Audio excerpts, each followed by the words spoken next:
National leaders highlighted the importance of foreign policy during the U.S. Global Leadership Coalition's Heartland Summit. It happened today in Sioux City. Whether the discussion was China, Russia, or a more generalized food security, KTIV's Matt Hoffman reports the speakers had one clear message: the United States needs to stay involved around the world.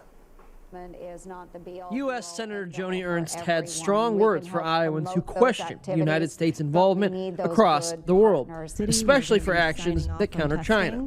So my question back to individuals that say we shouldn't be engaging around the world is, okay, then you are asking for China to be the world leader. Ernst, Mayor Bob Scott, and other business officials met at the summit hosted by the U.S. Global Leadership Coalition. The U.S. GLC advocates for U.S. diplomacy overseas.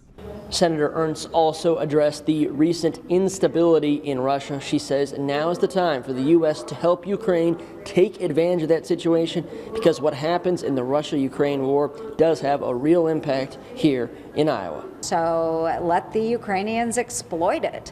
I think that is their job. They are the ones that are doing it. We can certainly provide support through armaments and also providing transparency for the American people.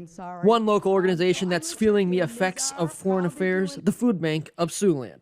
Its executive director says the food bank has little control over things like the war in Ukraine and relations with China, but it feels the effects, like higher food prices and ongoing inflation. One of the big things that we experience locally is that perspective of interconnectivity of all the food. So if there are struggles in Europe with the war in Ukraine, that makes it harder for us to get food.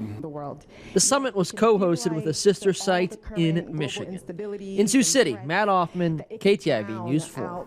The U.S. GLC also advocates for a strong and effective international affairs budget and using diplomacy for complex global threats that can't be solved with military might.